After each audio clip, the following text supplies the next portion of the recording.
the driving force and back of it, Colonel, 31-year Army veteran, Colonel State Senator Mastriano. Colonel, thank you very much for joining us. I understand it's going to be a little noisy there, but don't worry.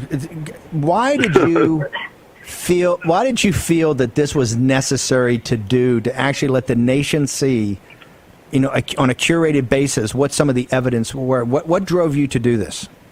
Yeah, thank you, Steve, for having me on and for your voice of freedom and common sense. So the background noise is not me, by the way. So, okay, but I'm watching this drama unfold around me, and for any American, this is no game, and that we have a segment of our population willing to cheat and to overthrow a republic for the sake of power.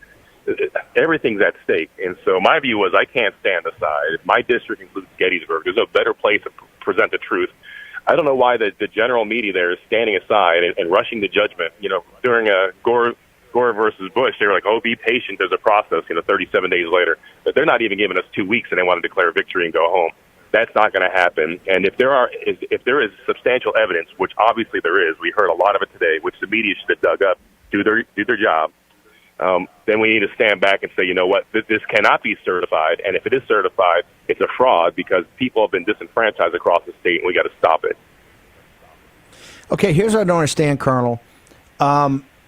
Your Attorney General, Josh Shapiro, who's got dreams of being governor, dreams of being president, dreams of being a national. He wants to be a player, right? He wants to be on Rachel Maddow. He's tweeting out during your hearings of what you're seeing in detail, how they stole it. He's tweeting out nonstop as an official in the government of Pennsylvania, fake news, this doesn't matter, it's over. This is the guy that said 4 days before the election, hey, when the votes are counted, Biden's going to win. What do you make of Josh Shapiro? He's a complete political hack, and that's a fact. And, for him, as the senior law enforcement official in our state, to declare victory before one vote was could you imagine the palpitations and the epilepsy the media would have if Republicans declared a victory before, a massive vote? And so he has no credibility. He does not fight for the people of Pennsylvania. He's obviously fighting for himself.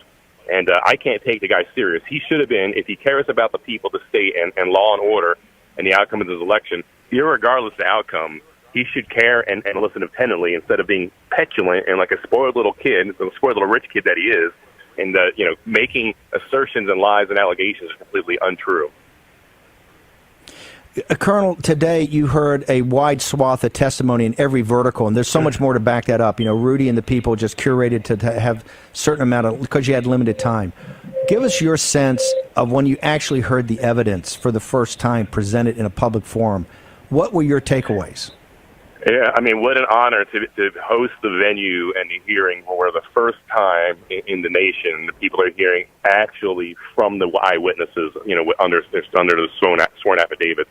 And what we saw there was just scratching the surface. And I believe what we saw there, it just illustrates we have overwhelming evidence that there was voter fraud and disenfranchisement across the state here, and something needs to be done about it. And we're not going to just look the other way. Whoever wins fair and square, so be it. But obviously, we see there's been a lot of fraud and cheating out there.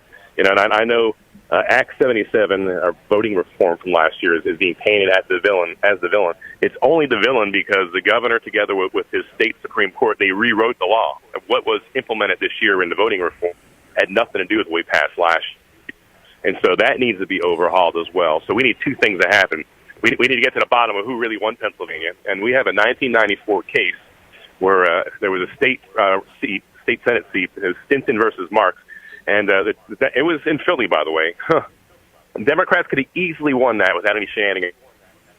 So much that when it went to, he overthrew the results. He literally, the Democrat senator was thrown out of office, and they sent a Republican in. They said the results were so corrupted.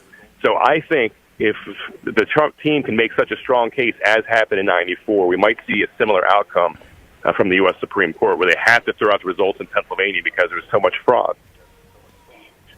Colonel, I ask you to stay over just for a minute? We're doing an advertisement. We got two more questions. We got to get to you. Our audience is demanding it.